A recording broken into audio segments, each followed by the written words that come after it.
Hey, Josh Tigg, Running T Farms. Second cattle move of the day.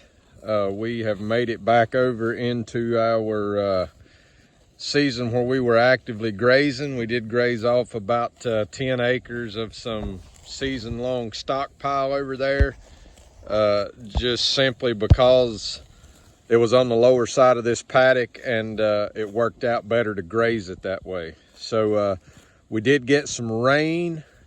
We've got back over into our our grazing season. So this will be the fourth pass on this grass right here since April the 14th.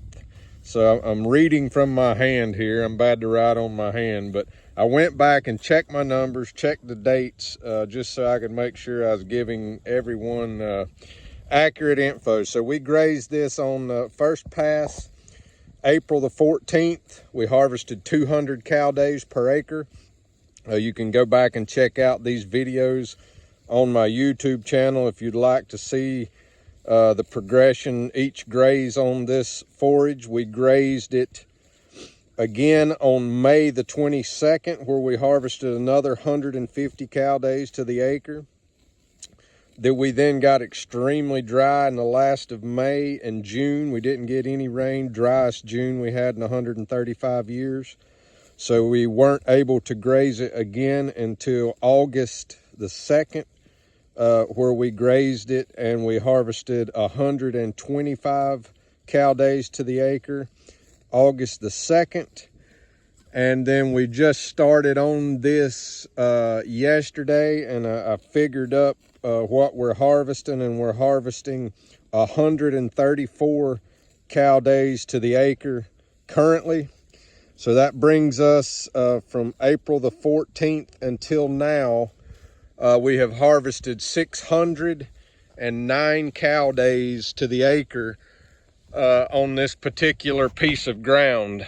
Now, that being said, this is some of our better ground, but I did bring the grazing stick out here to, see if I can get this. I'm gonna lay the foam down 1 second here.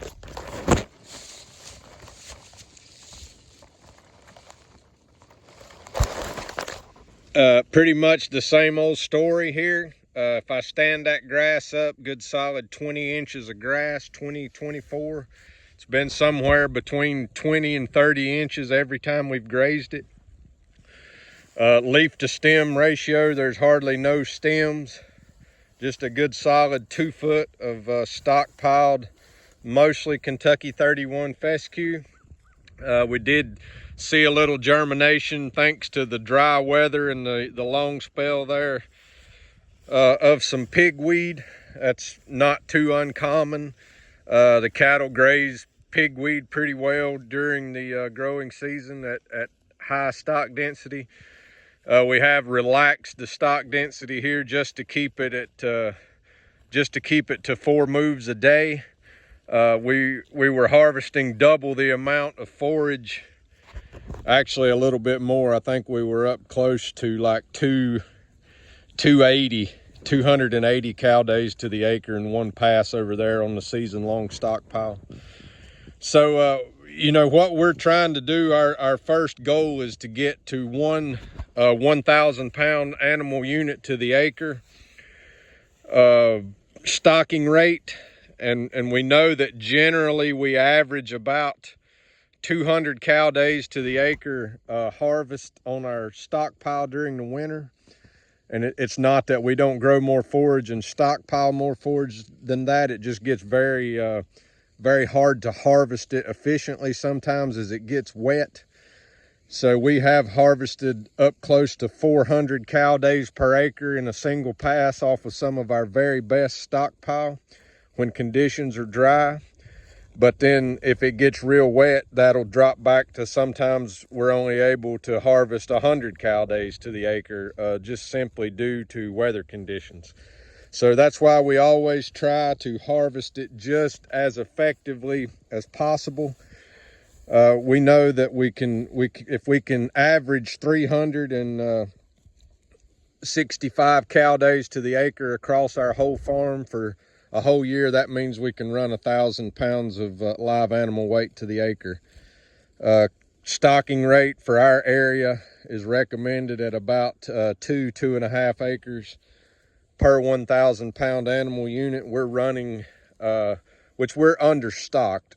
So, but I still graze just as though we were fully stocked, so I can help let me know how many animals that I can run. So we can currently run about one 1,000 pound animal unit for every acre and a quarter, acre and a third. So we're closing in on being able to run 1,000 pounds of animal unit per acre. So I told you guys I would get a little bit of video there on some when we got back over into this, on as far as how many cow days we're going to be able to harvest off of this during the growing season. So that number is going to come in at about 609 cow days to the acre over 4 grazing passes. So the forage has essentially looked just like this or better every time we have grazed it. And you know, you could just as well say we've averaged 150 cow days per pass over 4 passes. And that was with one of the driest Junes on record. And we actually got dry. We had a very dry November as well. So, but that's just part and parcel of the grazing game. So everybody have a fantastic day. As always, you can check us out online at runningtbeef.com. You can like us on Facebook at Running T Beef. If you're watching on YouTube, hit that like and subscribe button on the way out, and everybody have a fantastic day.